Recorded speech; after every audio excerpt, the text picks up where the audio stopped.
नगरीय विकास कर जमा न करने वाले व्यापारियों पर नगर निगम की ओर से कार्रवाई शुरू कर दी गई है। इसी कड़ी में नगर निगम के अधिकारियों ने श्रीनगर रोड स्थित पेट्रोल पंप पर कार्रवाई की, लेकिन पेट्रोल पंप मालिक की ओर से सीज की राशि चुकाने पर ये कार्रवाई टाल दी गई। नगर निगम की राजस्व अधिकारी नीलू गुजर ने बताया कि पेट्रोल पंप मालिक पर 1,79,000 रुपए का नगरीय विकास कर बाकी था। बार बार नोटिस देने के बावजूद राशि नहीं जमा कराई गई, जिससे मजबूर होकर निगम की टीम को ये कार्रवाई करनी पड़ी। टीम ने मौके पर पहुंचकर पेट्रोल पंप को सीज कर दिया, जिसके बाद वहां पर अफरा तफरी मच गई। हालांकि पेट्रोल पंप मालिक ने तुरंत ही बकाया राशि का चेक उन्हें थमा दिया, जिसके बाद कार्रवाई को रोक दिया गया। नगर निगम द्वारा अन्य बकायादार व्यापारियों को भी जल्द कार्रवाई करने की चेतावनी दी गई है। उन्होंने कहा कि जो भी बकाया राशि है उसे जल्द से जल्द जमा कराया जाए। वित्तीय वर्ष अपने समाप्ति की ओर है। यूडी टैक्स के टारगेट्स अचीव करने हैं। अभी तक हम 6 करोड़ 12 लाख जो लास्ट ईयर का टारगेट था उसे हमने क्रॉस कर लिया है, और इसी क्रम के अंदर हमने आज 27 प्रॉपर्टीज़ को चिन्हित किया था, जिनको अगले 3-4 दिन के अंदर सीज किया जाना है। तो हमने आज जो ये आयुस्केल का पेट्रोल पंप है जो पंकज जैन नरेंद्र कुमार जी के नाम है, इस पे 1,69,989 की डिमांड थी, जिसके चलते आज हमने यहाँ पे सीजिंग की कुर्की की कार्रवाई के लिए आए थे। पर जो पेट्रोल पंप के मालिक थे उन्होंने चेक दे दिया है, तो वो चेक हमने रिसीव कर लिया है, और अभी जयपुर रोड पे कार्रवाई और है, उसके लिए हम जा ही रहे। एक जावा का शोरूम है वहाँ पे, कोई जावा मोटरसाइकिल का, वो हम उसको दिखा रहे हैं। बानो बेगम के नाम से है। 68,903 का अमाउंट उस पर बकाया है, वो हम देख लें। हाँ, इन्होंने प्रॉपर्टी धारक को हमने 2022 से इनके संपर्क में थे, 2022 में दिए, 23 में, 24 में हमने इनको नोटिस दिए, पर इनके द्वारा कोई प्रत्युत्तर नहीं दिया गया था। तो बार बार संपर्क करने के बाद हमने इनको 130 का नोटिस दिया, जिसके एवज में भी इन्होंने ना तो पैसा जमा कराया, ना कोई इन्होंने लिखित में आपत्ति प्रस्तुत की। तो हमने आज इनको सीजिंग की कार्रवाई की। इन्होंने मौके पर हमको चेक दे दिया है, चेक हमने रिसीव कर लिया है मेरी टीम ने, और अभी हमने कार्रवाई को अभी सीजिंग की कार्रवाई ड्रॉप कर लिया। देखिए, हम तो बराबर इसके बारे में अपनी जागरूकता रखते ही हैं। यूडी टैक्स बार बार भी आप लोगों के साथ भी हैं, और हम पेपर में भी देते हैं, हम अपनी ड्राइव भी चलाते हैं इसके लिए। 100 गज से बड़ी कॉमर्शियल संपत्ति, जिसमें हम निर्मित क्षेत्रफल की बात करते हैं, और 300 वर्ग से बड़ी जो आवासीय संपत्ति है उसके ऊपर यूडी टैक्स लागू होता है।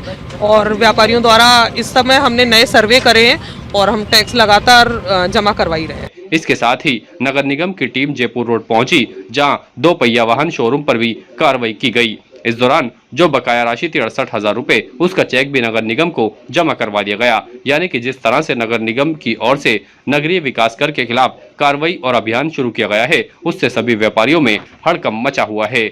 निगम के अधिकारियों का कहना है कि ये कार्रवाई आगे भी लगातार चलती रहेगी। वित्तीय वर्ष समाप्ति की ओर है, 10-11 दिन बचे हैं, तो कार्रवाई भी तेज है। नगर निगम क्षेत्र के अंदर जितनी भी व्यावसायिक संपत्तियां हैं जो निर्मित क्षेत्रफल जिनका 100 वर्ग से अधिक है, उनको हमने नवीन करारोपण किया, उनको बराबर हमने नोटिसेस दिए। जो राजस्थान नगर पालिका अधिनियम की धारा 130 है उसके तहत उसी क्रम के अंदर 27 फरवरी के नोटिसेस हमने इन संपत्ति धारकों को दिए हुए थे। जो जावा शोरूम है इसमें, तो इन्होंने 68,000 का इन पे जो नगरीय विकास कर था वो बकाया था।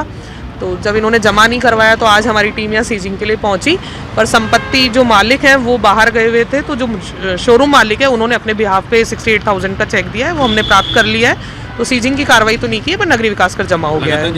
हाँ, और मेरी शहरवासियों से यही अपील है कि नगरीय विकास कर का टाइम पे अगर वो जमा करवाएंगे तो शहर के विकास में उनका बहुत योगदान होगा। देखिए, नगर निगम के अंदर नगरीय विकास कर शाखा है, रूम नंबर 112 में, उसमें हमारी RIs हैं, मेरी पूरी टीम है, मैं हूँ, ऑल टाइम अवेलेबल रहते हैं। हमने नोटिसेस दिए हुए हैं, अगर उनमें कोई समस्या है, क्षेत्रफल संबंधित समस्या है या किसी भी तरीके की कोई समस्या है, वो आकर संपर्क करें। तो उनकी जो उनको लग रहा है कि हमारा टैक्स गलत कर दिया गया है या गलत तरीके से करारोपित किया गया है, उस पर भी हम विचार कर रहे हैं, और कैश पे और हमारे ऑफिस रूम नंबर 112 में हम टैक्स जमा कर ही रहे हैं। इवन हम तो शहरवासियों के लिए सैटरडे संडे भी ऑफिस खोलकर बैठे हैं, तो जिनकी भी टैक्स की अगर बकाया है तो उसको समय पे अदा करें, यही मेरी शहरवासियों से अपील है। देखिए, अभी हमने जो ये वित्तीय वर्ष है इसके अंदर अब तक हम 6 करोड़ 12 लाख, जो पिछली बार का जो अचीवमेंट था उसको हम क्रॉस कर चुके हैं। अभी हमने 6 करोड़ 22 लाख के लगभग हमने टैक्स जमा कर लिया है, और अभी भी हमारे पास 50-60 लाख की प्रॉपर्टीज ऐसी हैं जिनका टैक्स अभी तक हमने नोटिसेस दिए हुए हैं और अभी तक उन्होंने जमा नहीं कराया है, तो उन पे कार्रवाइयाँ चलती रहेंगी। तो जो है 31 मार्च तक का समय है, और 31 मार्च तक राज्य सरकार की तरफ से जो शास्ती है उसमें 100% छूट दी गई है। 31 मार्च के बाद जो शास्ती है, मतलब जो ब्याज है, वो भी लगेगा।